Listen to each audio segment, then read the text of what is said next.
Everyone stand, if you will. We'll open up with a chorus this morning, a beautiful chorus of worship of Jesus Christ. And everyone join in with us, and then we'll go into the hymn book. Everyone join in with us.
If you find a white book under one of the seats there in front of you, maybe underneath you or behind you, make sure people have a book. Turn to page 438. Everyone join in as we sing this next song. It says, "Heaven came down and glory filled my soul." Talking about salvation. Page 438. Everyone join in.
sublime.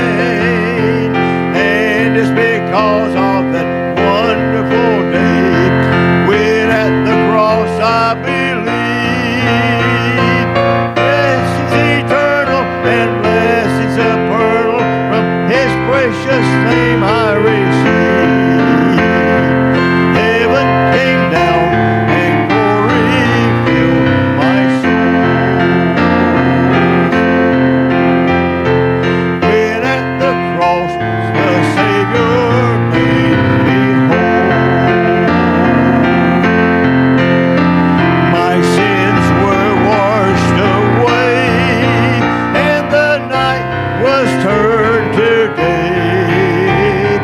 Heaven came down and glory filled my soul.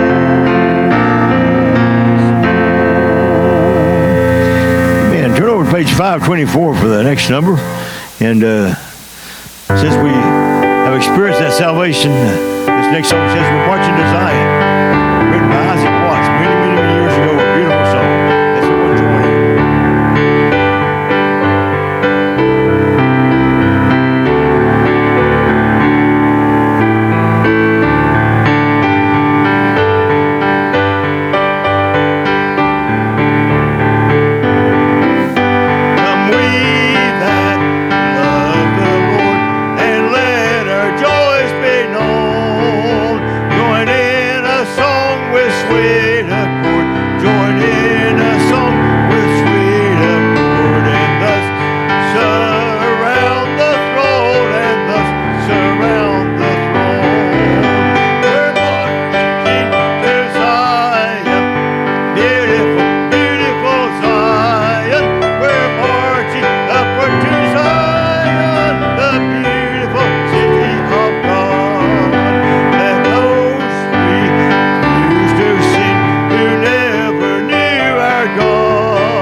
Kind of by myself today, but Michael's here.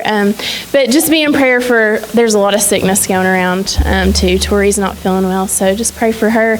And y'all know this song, so sing along. And it can be a familiar song, and a lot of times when we know the songs, we just don't really think about the words. But I want you to think about the words and think about what the Lord's done in your life and in those around you while you sing this. And then it'll be good. We might not make it through it, okay?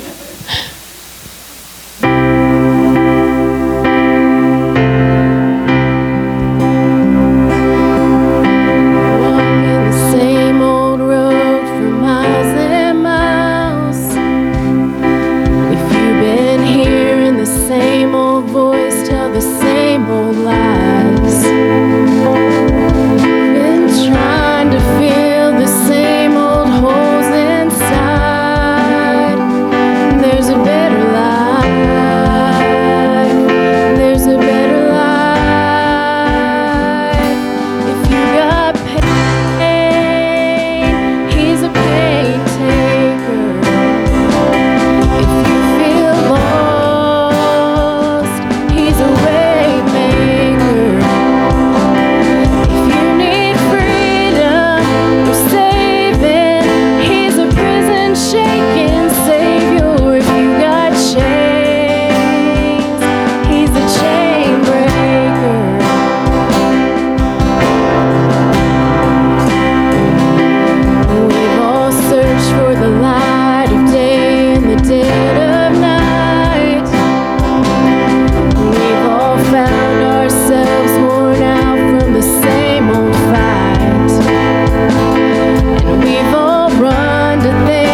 a chain breaker. If you need freedom or saving, he's a prison shaking savior. If you got chains, he's a chain breaker.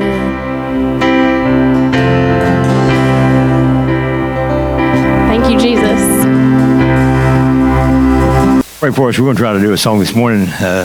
We've kind of practiced on a little bit, but before we sing it, I came home from work one morning many years ago, and I'd worked a night shift. I don't remember exactly where I was working at the moment in time, but I think I was working at a factory in Knoxville, maybe, as part of the maintenance crew at night, and got home a little after daylight, got to the door at my house, and getting ready to go in. My mother come to the door, and you can tell she looked in a pretty bad way. You can tell she probably had a bad night. Now, her face is just very, very saddened, and tears just rolling out of her eyes.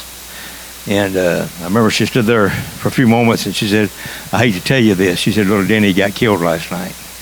And that's one of those memories I'll probably, as long as I have a memory, I'll remember that moment in time when she said that to me.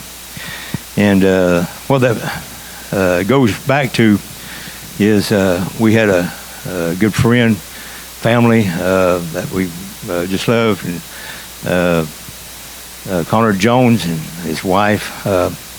They had 3 children, 2 daughters and a son. The son was quite a bit younger than the 2 daughters, and as of today, only the older daughter is still alive in the whole family. All of the others have gone on home to be with the Lord. But there's having a revival down around Sweetwater area. I don't remember exact Philadelphia area, down in that area. The church was, and the pastor was holding the revival. And Mr. Jones led music at the church, assisted my dad in leading the music there. And he was leading the music for that revival that they was having down in that area. And where the church was at, there was a sharp curve. As you come around the sharp curve, come out of it, the church was there on the left as they were approaching it, going into it. And they got there that evening and was turning into the churchyard for the revival.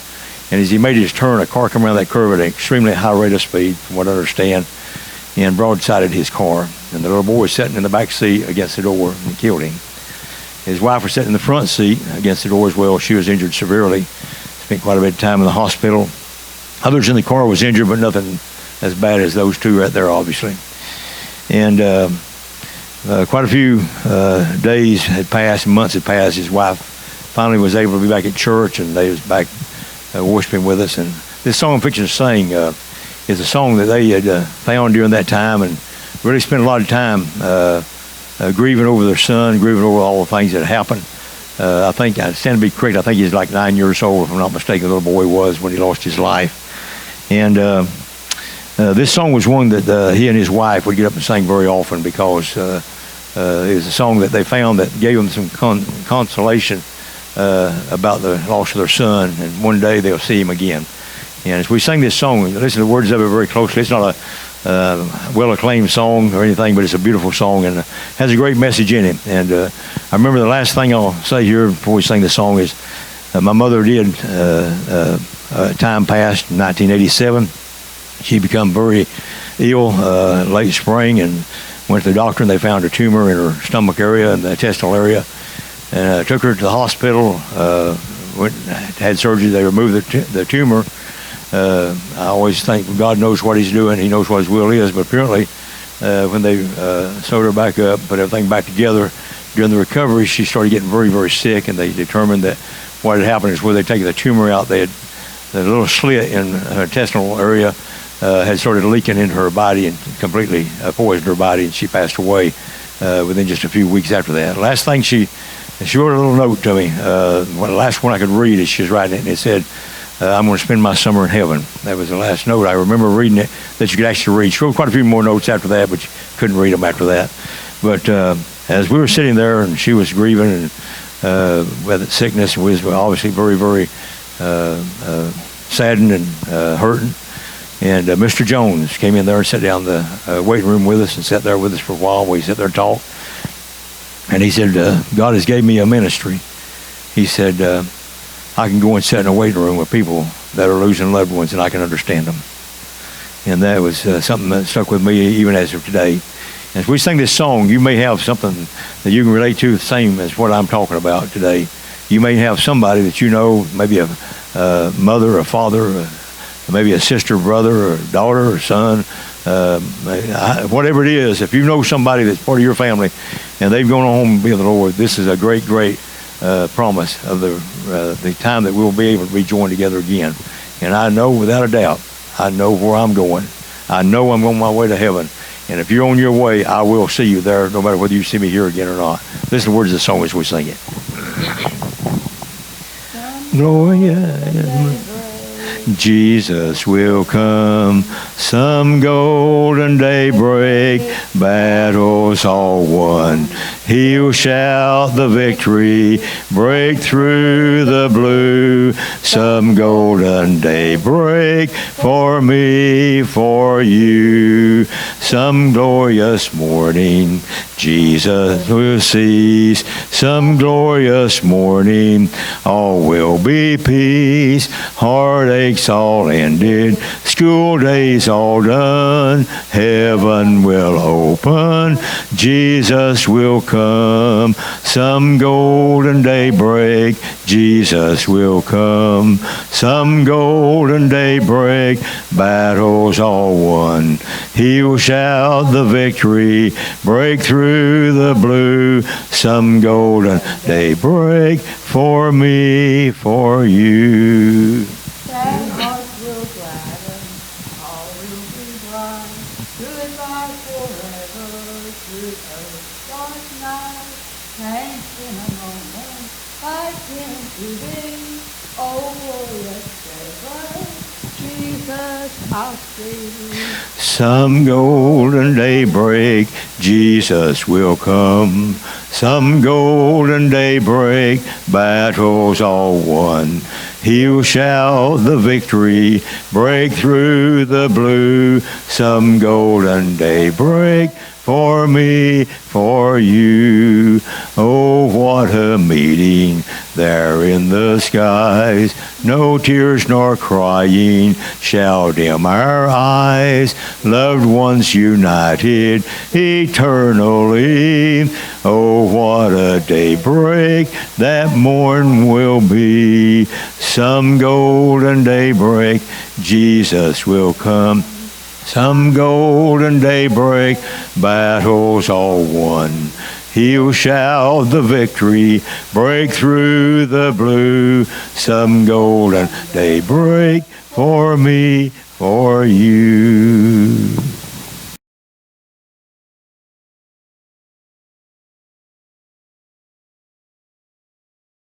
First of all, I want to begin by saying thank you to this church for allowing us the opportunity, for giving us the financial support to go and spend the first 2 weeks of this year in Thailand. Go ahead and go to the first slide. So this was the first trip that we have been on to this area of the world for either one of us as individual or for this church or even for our association.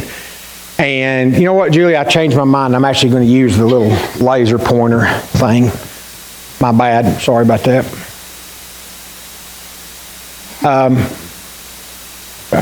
So to give you an idea of where we were at, hey, look, there we go. So here's, oh, it doesn't even look at the screen. That's terrible. So right up here at the top is China. Thailand kind of runs down, it's like a finger that runs down from just below China, west of Vietnam, down into the ocean toward Indonesia and Malaysia. And then within Thailand, you can see over here on the right-hand side, that red dot, that is the city of Bangkok. It is the central city of not just Thailand, but that entire region of the world. And so we landed, we flew into Bangkok. It was a total of 44 hours of travel. from the time we got to the airport in Knoxville until we arrived at our accommodations there in Bangkok. We were in transit for 44 hours. The guy that booked that trip will never again book travel on a trip, because we could have pulled it off in about 36 if we wanted to. But it was a good trip. We didn't have any delays going in. Around Bangkok specifically, there are presently 4 Baptist churches already in that area. So the missionaries that we were participating with, this is the Stover family. So you've got Faith there in the bottom corner. Marie Carnes, who some of you might know from Chick-fil-A, is right there in the very middle of the picture. Jim Snyder standing directly behind her. There's some sort of a Sasquatch or Yeti standing beside Jim. And then the Stover family, Rick in the blue shirt, Shauna there in the pink, and their 4 children, Lydia, Ethan, Elise, and Luke. Are there around them. And this is actually in the city of Bangkok. You can see that this is what the metropolitan area looks like. It's a very metropolitan city in the middle of the jungle. So they've been there for about 3 years. They were career missionaries in China. When COVID hit, they were brought back to the United States. While they were back in the U.S., they found out that their Chinese ministry partners, 2 of them had been detained and held for a month to 6 weeks by the Chinese government and interrogated specifically about the Stovers. So they were not allowed to go back to China. So instead, they were sent down into Thailand, had to learn an entirely different language. They're not even similar to one another. So when they got into Thailand, they specifically are focusing on what's called the Central Region, which is that green region right in the middle. You can see the red dot with Bangkok and then the Central Region around that. So you see how big that, I'm using the same map here, you see how big that Central Region is. This is how far they've made it. And those 4 churches were already established. So the Stovers have been there for 3 years. They have 6 other adults with them that are serving. So there's a team of 8 adults working. The other 3 teams have been there less than 2 years. So the outreach for this entire central region of Bangkok, there's a team that is specific to the city, but going out into that central region, you're talking about the team hasn't even been there for 3 years. They're still trying to learn the language. So the work ahead is significant, and there are very few people over there right now to be taking part in this. So these 4 churches are churches that had already existed. They are Baptist churches that the missionaries have come along beside and have partnered with. We spent most of our time at that blue dot right at the O in Bangkok at a little church called Tawipan Baptist Church. This is the pastor and his wife standing between Faith and the Yeti. And this is Pastor Wee and Teacher Moy. There's Marie there on the left again. She might look more familiar now from Chick-fil-A. And I want you to think about this church. It's like a little storefront mission. Okay, so in Thailand, the big thing, they have factories there around Bangkok everywhere. All of your washers and dryers and refrigerators come from Thailand. And these workers, they work 14-hour shifts. They work around the clock, and they get 2 days off a month.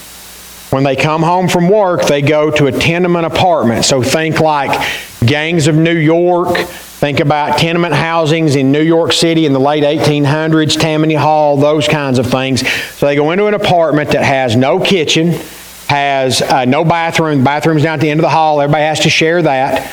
They basically get home in time to eat supper, which they buy from a little cart out on the street.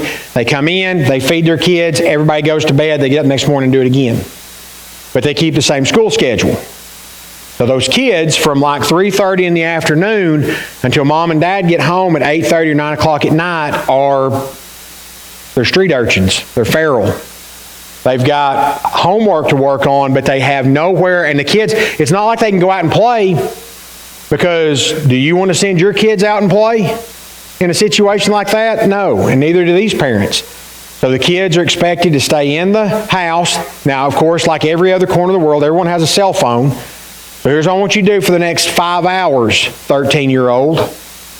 I want you to come home, fix yourself, stop by, grab you a little snack at one of the carts, come in, spend 45 minutes doing your homework, and then I want you to sit on your phone for 5 hours. What could go wrong? And the parents in Thailand are even more concerned about that than parents in America. So what this church does is they open the doors of their church every day, 6 days a week, from about 12 noon until the last kid leaves. And any child that wants to come in, just hang out. It's a community center. They've got a brand new ping pong table. They've got all sorts of games and stuff. They can play board games and all of that. Teacher Moy helps them with English lessons. They help them with their homework, all of those things. Pastor Wee, so these two have got a very interesting story. I'm not going to go completely into that this morning, but they are roughly the same age. Pastor Wee's like 3 months younger than I am. He and Teacher Moy got married 2 months before Katrina and I did. She came out. She was actually rescued. She's Chinese, Thai. She was actually rescued from the sex trafficking industry when she was 11 years old. He was a heroin addict. And both of them came to faith in Jesus Christ as teenagers, very young adults. They ended up getting married. And here's the crazy thing. He served as the associate pastor at his church for many, many years before being called to be the senior pastor at Tawi Pond Church and started. Needless to say, me and this guy, we hit it off. Man, did we hit it off. They've got 2 sons, grown sons, and they are doing everything they can to grow this church through their children's ministry, through reaching out to kids. So he and I spend a lot of time talking to one another. These are the children that are already attending, the youth that are already there. A lot of different levels of language. The tall kid standing there next to Jim Snyder, his name is Pooh. He has really good English. He speaks no Southern. So I spent the week talking like this. And when I started like this, things got much better. So they were able, his girlfriend is in this picture. She's the one squatted down there right in front of Pastor Wee. She just graduated from college with a degree in tourism, and she's going to be a tour guide in Bangkok. And she had one conversation with me and said, I don't speak English anymore. And I said, I don't speak English either, so it's okay. So it was, but we had a lot of fun. There's a lot of joy in this group. A lot of joy in this group. So I'm going to back out of this, and I'm going to let Faith start talking about kind of what the week looked like. He also did not mention that most of their youth is already professing faith in Christ. There are a few that are like, so Ploy and Pooh are 20 years old, so they're mentors to these kids. They're super sweet. They are in Thailand, some of them know how to speak English because they have like English classes in some of their schools, but they're very self-conscious about their English. So it's great when you have me and Dad, who can barely speak it ourselves, and we live here, and we messed it up all the time while we were there, and they felt more comfortable and more open with us as we messed up with our own English. So this is Sunday when we got there. On Sunday, every single Sunday, they share their testimony. People just get up, they have this moment of time, and anyone in this sanctuary or in the time of that, get up and share their testimony or what they've been grateful for or what has God done for the week. You may not understand a single word that they said, because I did not one bit, and it was great. You could feel the Spirit in that room. It was amazing. So this is Jim. On Sundays, every Sunday, they have a potluck, is what we call it here. They just all come together, someone brings food in, and they eat, and they get to talk and have fellowship. This is Pastor Wee and Ploy and Jim. Ploy has been a Christian since last April. She accepted Christ in her heart last April, and that's them talking about her testimony. It was a very good testimony. I'm not going to get into a lot of it, but she started coming to church with Pooh, and that's how she started getting more involved. She is learning a lot under Teacher Moy, so that's their youth. Dad got to sit in the class. I don't know what they were going over. I don't either. It was completely in Thai. And so I can tell you that like Teacher Moore, she was kind of doing an overview of them, talking about the plan of salvation and the walk of sanctification, about how it never ends, that you're always being sanctified. She did tell me that afterwards, but the things that happened in the 50 minutes before that, I don't know. I just sat there and prayed for them. So. They also do communion every Sunday. It's just to set their week right. So Pastor Wee is a man of many, many talents. He plays the guitar, he preaches, he teaches Sunday school. And then that is one of their deacons. I didn't get his name, sadly, but him and his wife were the ones that were doing the communion. So they have this room. They have this program called the Hands-On program where there's 2 people that go, and they're there for 3 to 4 months as missionaries, and that's called the Western Room. So that's the missionary room. We met in there just to pray over the week as we were getting ready to go into it, as we were going to do entry and leadership development and encouragement with the teams that were there. Okay, so on Monday, we ended up meeting with the full team, all 8 families, or 8 people on the team and their kids. Dad decided that he wanted to have a pose off with one of the girls who was getting Instagram, and he won. She didn't do anything. I just thought this picture was funny. That day was also for encouragement for the teams. Dad stayed with AJ, who is a journeyman, and his wife. Her name is Sarah. They're expecting in June, so Dad was there. We were really there to encourage the families that were a part of the mission team. And then you have Brad and his wife, Jess. They are missionaries, full-time missionaries there. I didn't really get to talk to them as much as Dad did. But Brad and Jess have been there since October, and AJ and Sarah have been there since last April. So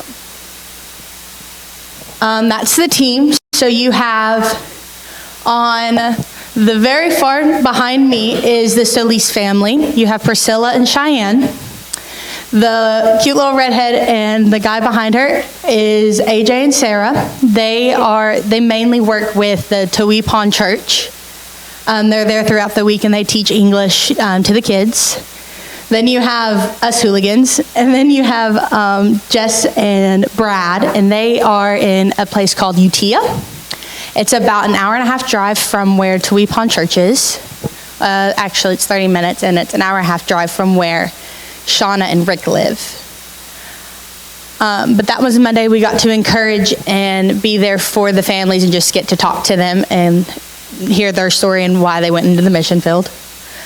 On Tuesday, we went and explored Bangkok, which was lots of fun. We ended up having to do it ourselves. So Rick made a scavenger hunt. We had to go and talk to people that probably didn't even know any English, which was very interesting to me. We went to 2 Buddhist temples. The Buddhist is one of the main religions in Thailand. You see them as you drive down the road. They're very sparkly is what I learned, but they're very big in it. So we went to 2 different Buddhist temples on Tuesday. There's Dad. We did so many different types of transportation through Bangkok, but during these days that we were in Bangkok and exploring, we were doing entry, which means that we were communicating with people that they could go back to, the mission team could go back to and start building relationships with them. That's a tuk-tuk. It's like a little golf cart is what I like to call it. And they race down the street to get somewhere. Dad was acting like he was riding a horse. This is Wednesday. Hold on just a minute. So let me mention this about Tuesday. Why are we going through exploring Bangkok and all that? Remember I said this is a scoping trip, and this team is brand new. Okay, so they've only had one other team come and visit them. So they're still trying to figure out, what do you do? If you get 8 people that come for a mission trip, what is it that we can do, can't do? So the first, really this entire trip was them trying things out on us to say, okay, how would this, if we do this with other people, how's that going to work out? So on Tuesday, when we go through exploring Bangkok, they're trying to figure out, if we get another set of journeymen, or we get another set of hands-on people, what's it going to look like for us to teach them how to get to point A to point B? So we learned how to ride the monorail. We learned how to hail a taxi. We learned how to get on a water taxi. We learned how to do the bus system. We learned how to walk. We learned all of the modes of transportation. They took us to a mall, handed us a little card that said, this is how you go get your food, and left us. And we had to go in and figure out, we had to go to the food court and figure out how to get something to eat. And there's no English. So here's what I learned. Food pasatai mai dai. I don't speak Thai. And they look at you pitifully. And then they help you. And that's the whole point. That's what you want. Be needy. Bring help. I want them to ask me, well, then why are you in Bangkok? That's how missionaries begin conversations with people and start relationships, is by going up to somebody and saying, I have no idea what I'm doing, and having them come in and feel needed, and you start that conversation and that relationship to see if perhaps Jesus has been preparing their heart for a second conversation. So they were practicing entry on our team to figure out, moving forward, when we bring other teams in, one, are they going to die? Are we going to get them lost in Bangkok and they're going to float down the river? Number 2, are they going to be able, if this team can engage with people and order food and that kind of thing, then we know it's going to work for others. So we were this whole week we've been their guinea pigs on what it is they're trying to accomplish for future teams. Go ahead. This is Wednesday. So on Wednesday, we ended up leaving early that morning to go to the Tawipan Church, where Sister Moy and Pastor Wee are. This is the restaurant that's right across the street from the church. They go out every morning and they walk the street. Pastor Wee walks 10 kilometers every day just to go talk to people and build relationships with them. So he will go out and he will just have conversation. He goes to this awful coffee shop, by the way, and he will go and get a coffee because he wants to build a relationship with that lady. So this is us at a restaurant where they have built a relationship with the owner. This is also when Pastor Wee got to hear about dad mode, when dad will legit take everything off of everyone else's table and eat it all, and he was scared. When they're done eating, then you go into dad mode and you realize how much money has been spent and not eaten. And so you just start grabbing plates, and he now he knows what dad mode. He understood dad mode. He does dad mode. He just doesn't know it had a name. So he also scared AJ into it. So this is Sister Moy and Marie at a little cake stand. So all of these people rent out a place in front of other stores, and they can sell food that they make to get their living for the week. So Sister Moy comes to this lady every morning and gets banana bread, some cakes during the day. They were really good, but she's built a relationship with these people in their community. This is that morning as well. Pastor Wee is a very, very knowledgeable man. He loves to read about the Bible. This is Dad giving him a book, and I don't know what they're doing in this one, actually. Oh, we were just going over. Oh, okay. They were just going over the book that Dad gave. So Jim and Dad both brought some books for Pastor Wee to be able to read. He learned how to read. It's one thing to speak another language. To read another language is a completely different skill. He learned how to read English for the sole purpose of being a better pastor. He figured out that if he can't learn about the Bible if he can't read English, because 90% of the books in the world about the Bible are in English. So he learned how to read it solely to help him in his pastorate, and so he's starving for anything he can get. So I'll tell you, so what I took him was the collected works of Andrew Murray on prayer. So there's like 7 books in that one volume, and I was going through it with him on like how Murray breaks down his chapters, and here's how you can go through and study on this. And so actually what he and I are going to do is we're going to take the first book in that, He Abides, and he's going to read a couple chapters. We're going to read the same couple of chapters, and then we're going to start an email dialogue about what we're reading through those chapters so that iron can sharpen iron, and we can both be growing through that together, even though we're 12 hours away from each other. Pastor Wee is also a pastor who doesn't get paid throughout the week. He and his wife live above where the church is, so they are solely dependent on God providing, and they refuse to let anyone pay for anything. But on Wednesday, I think I have a picture. Nope. Okay.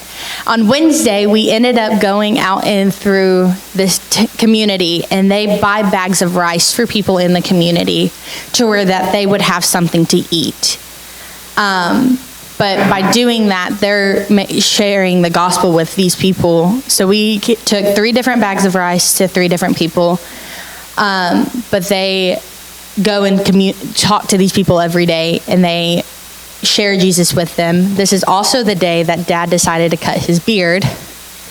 If you all didn't see his post, I'll let him talk about that.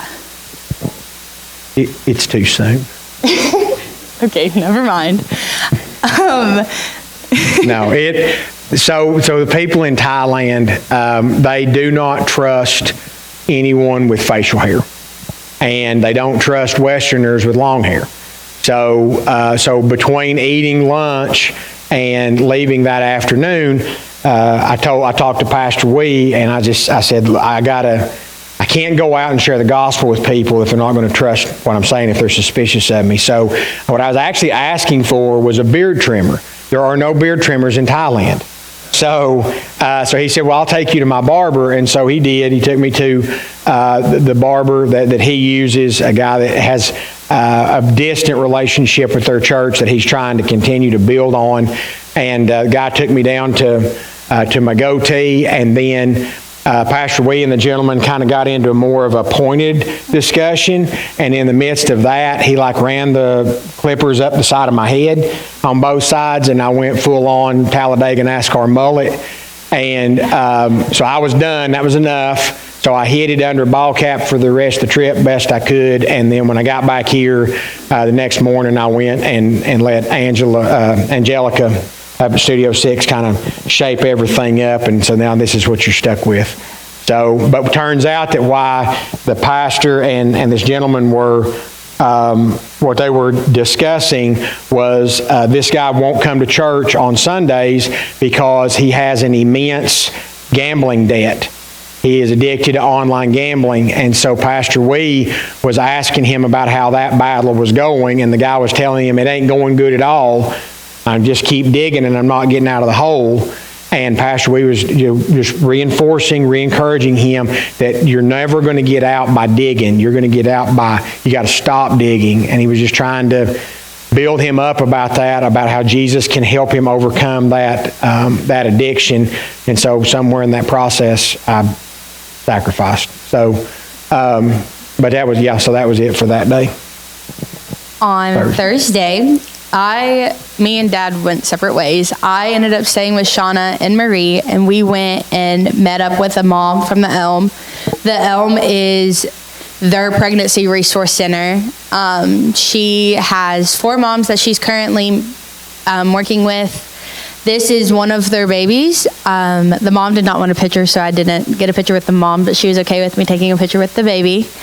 This baby is 2 months old. The mom is Shauna's Thai teacher, but we ended up getting to go get lunch with her that day and just having a conversation and encouraging her to keep going to church, because she goes to a church that's in the center of Bangkok. But she's also struggling right now that she doesn't have a job. So the job that she had to lay her off because they weren't getting enough business. But we went and just encouraged her and prayed for her while we were there.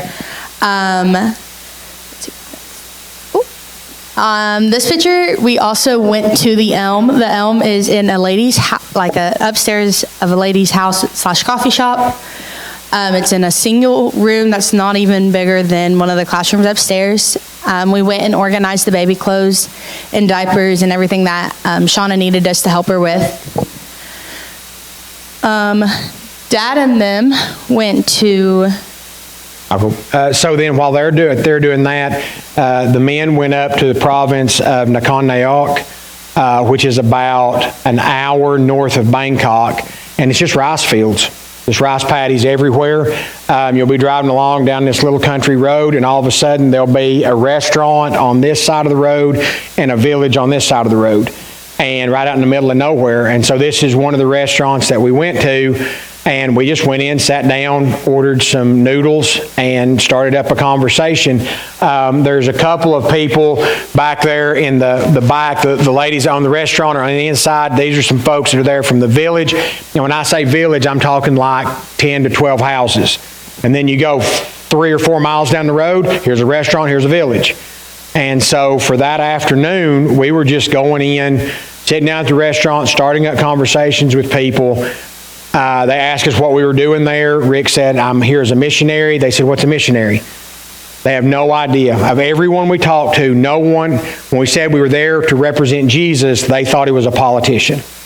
They said, what office is he running for? They've never heard of Jesus. They don't know anybody who's ever heard of Jesus. We had we're kind of going through some picture book things, and we came across one picture of Jesus on the cross, and one of the older ladies said, I think I've seen that before, that shape, but I had no idea what it was. She thought it was just some idol, just something that some trinket that people wore around their neck, like an amulet or something, like a talisman or something like that. And so the most important thing that came out of that, the other thing, Buddhists do not believe in deity at all. They believe that the universe is eternal. They do believe that there are spirits, but they believe that all spiritual beings are people who have died and not gone into nothingness. So all Buddhists, what they're trying to achieve through the five paths to enlightenment is to enter into nirvana or to enter into nothingness, to just not exist anymore. So that's the highest thing you can achieve, is to just not exist. So when we start talking to them about the God who created the universe, they have no category for that. When we start talking to them about a God who loves them, no category. But the most important thing that came out of all of these conversations is that when we got done, after we talked to them for 30 minutes, an hour, shared with them about us and about Jesus and God, we said, is it okay if we come back and talk to you? And they said, absolutely. What you're saying is crazy. We would love for you to come back. And so Rick pulls out his phone, and there's no name of this place. It was we were at Village 21 and Village 23. That helps, right? So he pings it on his phone, and now he can drive back there to those same villages and just continue to do outreach. There's a huge university that's in that province. We went on to the campus university. We're like scouting out, where's the cafeteria? Where's the ball field? Where's the student center? Where's the coffee shop? Those kinds of things, because now they can drive back up there, go in, same thing, sit down, have a cup of coffee, strike up a conversation with these young people and say, so, hey, what are you studying? And it just goes from there, and it builds from that point. So that was all of the entry that we were doing. That was Thursday. This is Thursday night, so our team stayed with the missionaries' kids. So we had the Stovers family and the Solis family's kids. They are ruthless at Monopoly, but we ended up staying with them so the parents and the mission teams could go out and just have a dinner to where they didn't have to have their kids. So we were babysitters that night, which ended up turning out really well. So we actually had really good conversations with the kids. That's us sitting in there watching a movie. On Friday, we went to the Providence of Utia, which is where Brad and Jess live. We went and explored their little area. We went on a floating market, so you would ride like a boat around to just see the stores, and then you would get off the little boat and you would go shop. That was just for us to be there for an encouragement, and just to continue to talk to the missionaries that were there. This is Friday night. That was the night that they reopened the community center, so when the kids got out of school, they came straight there. We taught an English lesson / Bible lesson. I taught about the 4 soils. This is Dad explaining the craft to them that they were making. So we had 4 different sections of the 4 different types of soils. These kids are extremely smart. Some of them understood it better than others, but they all helped each other. That's just me explaining the craft. That's them doing it. They were very quick with it too, and they wanted to make sure it looked perfect, because they will hang it up on the bulletin board back in the back of the church for when their parents come in on Sunday and they can tell them the story of what they learned. On Saturday, it's Children's Day. So Children's Day is a very big day in Thailand, and out that way, it's just to where they can celebrate the kids that are in the community. And so they opened up the church to the children and their parents. And so we had face painting, bracelets, cotton candy, popcorn, and a bunch of other things while we were there. Dad and Jim let up some games on inside, so that's Dad helping one of the little girls that came and stack cups for one of the games. That's August. August is one of the youth students that we got to really talk to while we were there. She is yelling at the other kid for not being fast enough. It was quite comical. And then this is just one of the parents and their kids playing one of the games that Teacher Moy and Shauna had planned. While they're there, they're also sharing the gospel with people and just having conversation and building a relationship. Okay, so on that Saturday, and this is going to segue into the future for this. So on that Saturday, they opened it. It's an open house, and it's grown every year. This is the 3rd time they've done this open house. This time they had between 60 and 70 parents who had never been inside that church, who knew that there's like this storefront that says Tawai Pond Baptist Church. They didn't know what it was. They came in, they saw, here's all of these people who are friendly to my children, who are playing these games. Wait, you're telling me that I can send my kid here every afternoon after school for 5 hours, and you'll watch them and feed them dinner and take care of them, and I don't have to worry about them, and you're not going to charge me anything? And Pastor Wee and Teacher Moore were like, yes, that's exactly what we're here for. And the majority of those parents said, we'll see you Tuesday. So it was extremely effective in just showing. And it wasn't the game. The games were fun. The face painting was fun. But what drew them was the laughing and the smiles and the hugs and the joy and the security and safety that they felt within this building with no pressure.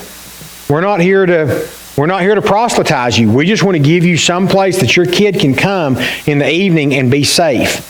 And since then, we've got a little bit of feedback on that this past 2 weeks ago, that it was a huge week for the community center with kids coming in after school. It was a very effective effort as far as that goes. So now for the future. Now this was on Saturday. On Sunday, we went to another church. Tawai Pond is like Marble Hill. The other church that we went to would be like going to Broadway and East Maryville combined. I mean, it's an awesome church. They are doing so much in so many communities around them, but like from the people that are going there, the size of the building, all of that, it's humongous. It seats 140 people, and they've already outgrown it. So they're actually getting ready to start a $1 million, which is a 34 million baht construction project to build an entirely new campus, because they've completely run out of room and they need to turn their old sanctuary into a mission house. So they're in the middle of that. So you've got the full spectrum of churches in Thailand. And so we went there on Sunday, worshiped with them. It was there what they call Thanksgiving Day. It was just a day where they came in and praised God for everything He had done in the past year. They had a dozen people get up and give testimonies about being healed, about recovering from destruction of their business, about one family got up and gave the testimony that the grandmother in the family is in her late 60s. She's been a Buddhist her whole life. Her children came to faith at this church. They were on, Mama, you need to come to church with us. Mama, you need to come to church with us. Mama, you need to come to church. And after about 2 years, she finally relented and came to church. She was there a few weeks, accepted Jesus. So they were up giving that testimony about how Christ had now made their family, had pulled in their entire family circle. All of them, all 3 generations that live in this house are now all believers.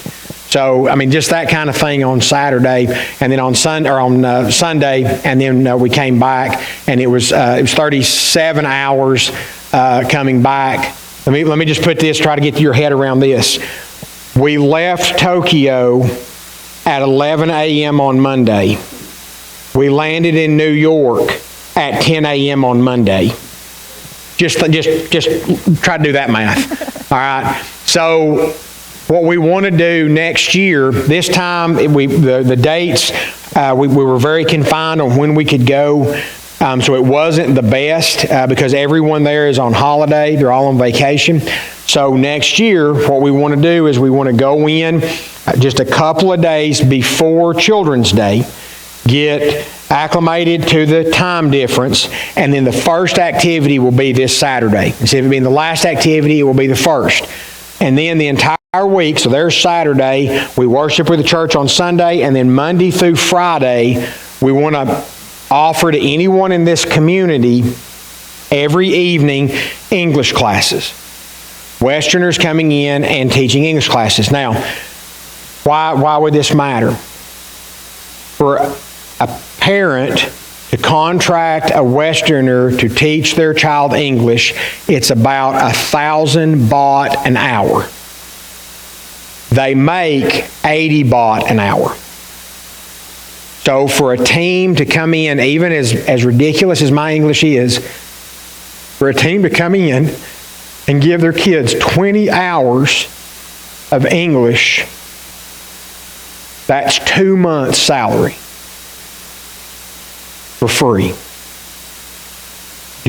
They're confused. Who do you work for? I work for Jesus.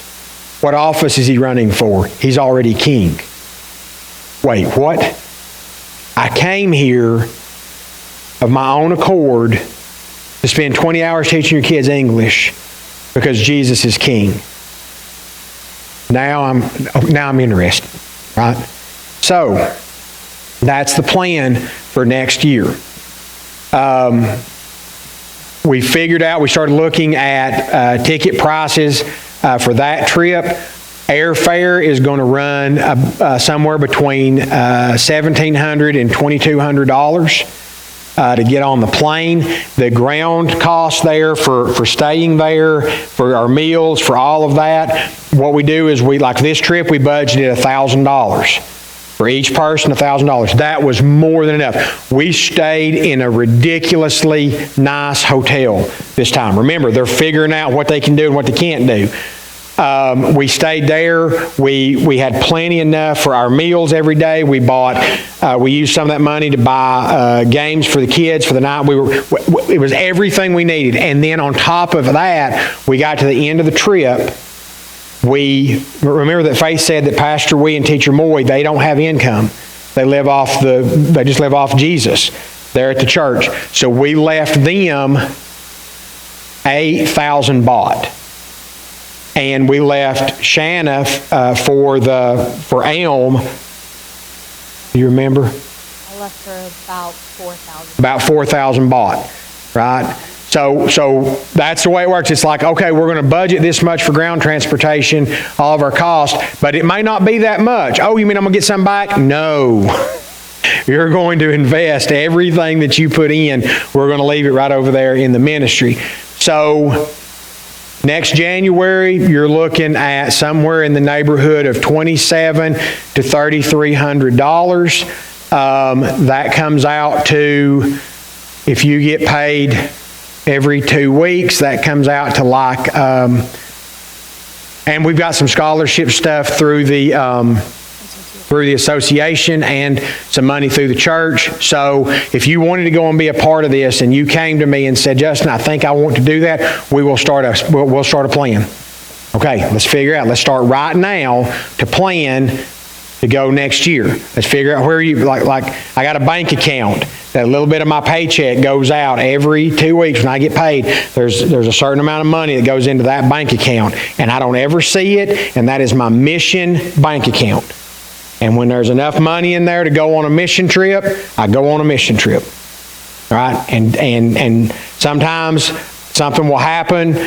For instance, I'll have a really good year with pigs. I'll sell a lot of pork. And Jesus says, okay, I want you to take X number of dollars out of that and put it in the mission account. Got it. Boom. There it goes. So, that's every decision and action in this church will be intentional. You have to intend to serve. You don't accidentally serve. Sometimes you do. On occasion, something will just land in front of you. But that's not typical. You have to be intentional in your service. Okay? Once you say, this is what I intend to do, and you start putting those little pieces in place, the momentum begins to grow, and it's amazing how your intentions change, how they are transformed when you start being intentional in your service to Christ. Now, does anybody have any questions? You didn't mention that next year you will, if you go on this trip, you will be working one-on-one with Pastor Wee and Teacher Moy. You will be at that church every day. You will be out in that community making relationships with these people. Shauna and Rick had 2 hands-on girls last year that went out and they stayed with Teacher Moy and Pastor Wee, and they went out in the community every single day, and they noticed when they left. That is how big of an impact you will make on these people when you go and you make a connection with them in a relationship. They notice this, and then they question where'd they go, and they still ask them about this. Shauna and Rick go to this church mostly once every month, but they work with this church the most. So you'll be working one-on-one with these kids, and you will get a relationship with these kids. You would be staying at the church, is what Rick has told me. But it is a great opportunity. I absolutely loved it there, and I'm ready to go back. So, anybody have any questions?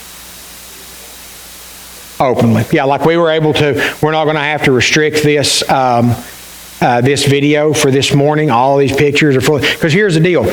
The government and the Buddhist religion, they don't care about Christianity. Less than 1% of the population.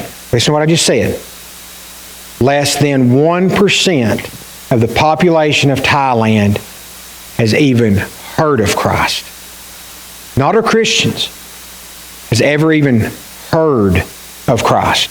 So the Buddhists are like, yeah, some fad, come on in. Let's see what happens. I want them to be upset. I want their government, I want the Buddhist religion to determine we can't do this anymore because we're burning down their temples. Not literally burning down their temples. We're tearing down their strongholds. We're tearing down all of the thoughts, all of the foolishness that is behind Buddhism. We are crushing its foundation. And I want Thailand to say, whoa, what's going on? That's when we know, when we start getting resistance, that's when we know we're effective. Good question, Todd. Thank you. Anybody else?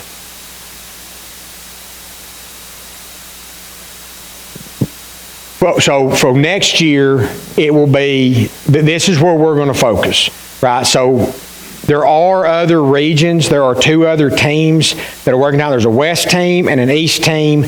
There's a Bangkok team, and then there's a Central team, okay?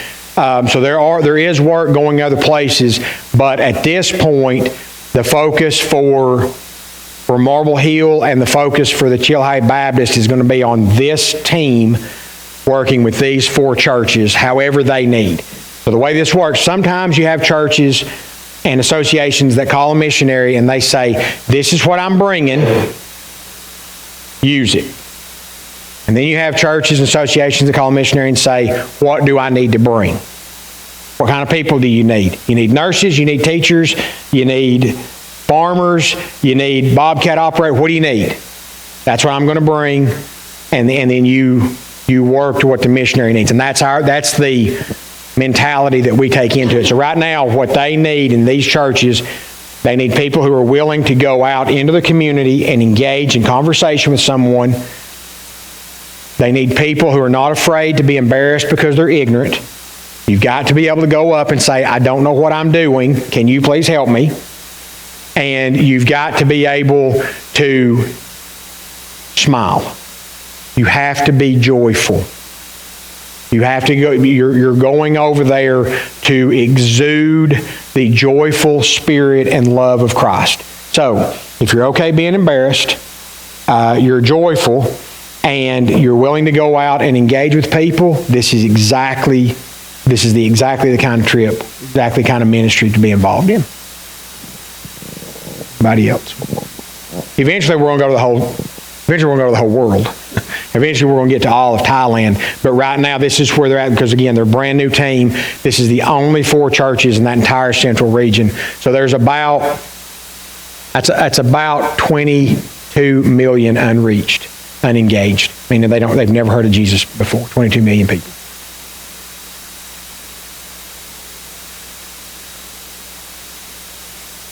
Well, if we'd have gone, we went from here to Pittsburgh, Philadelphia. From here to Philadelphia to Doha, Doha to Bangkok. So we basically reached around our ear to scratch our elbow. If we'd have gone here to Detroit to Incheon, South Korea, Incheon to Bangkok, we'd have cut about 11 hours.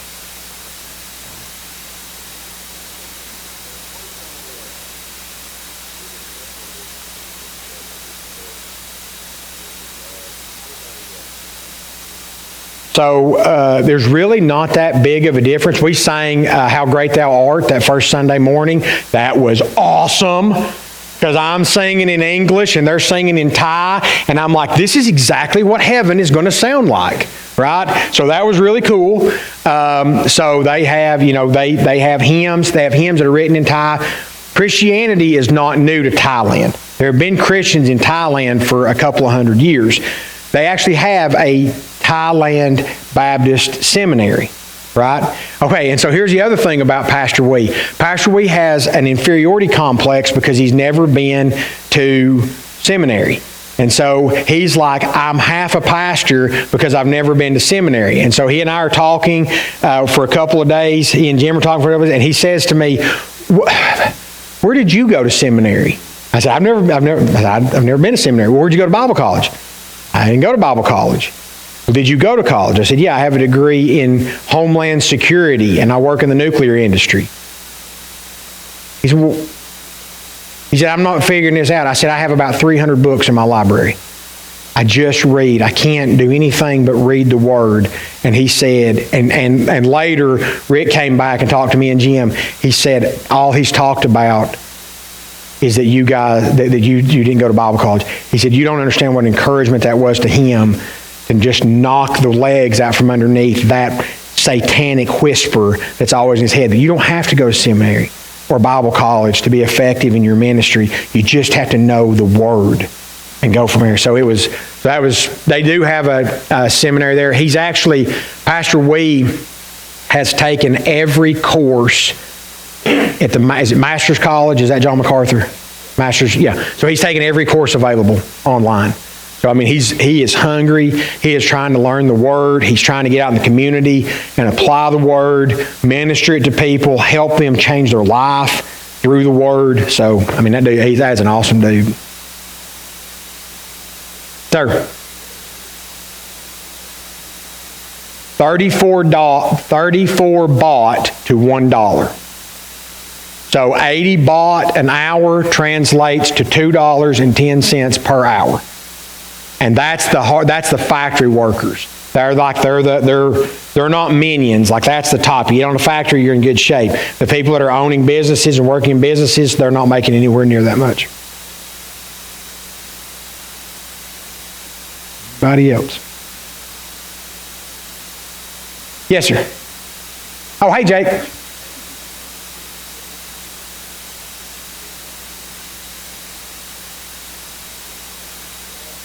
No. Jesus. He takes no salary. So there's money coming in. People are giving their tithe and offering on Sunday morning.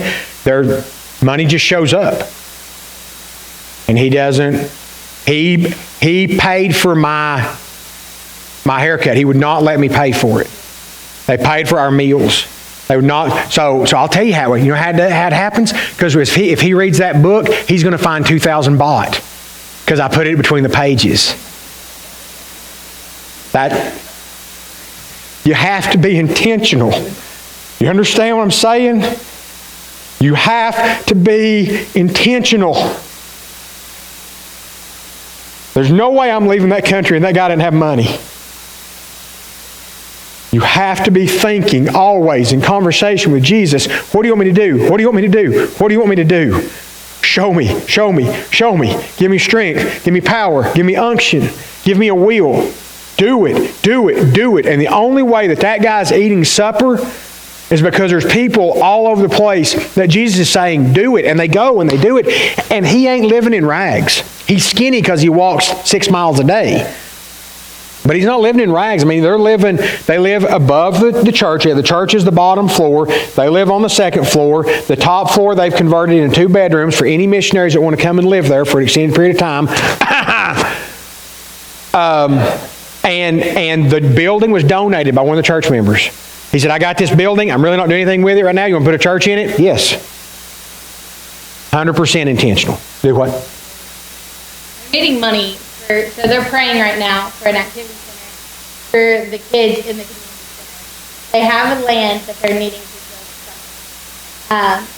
Who was telling me that when this activity center happens, they're going to be able to have sports with the kids and doing all of these things to reconnect with other kids in the community that couldn't go to that area. But every one of these kids walk to school.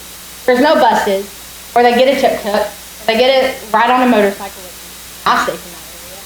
But they all find a way to get to this community center. So they have a piece of land that's about 5 kilometers away from where the church is that they are trying to get to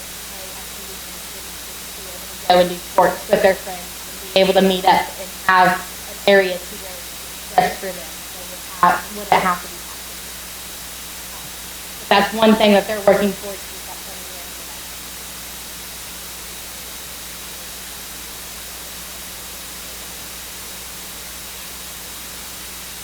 I don't know.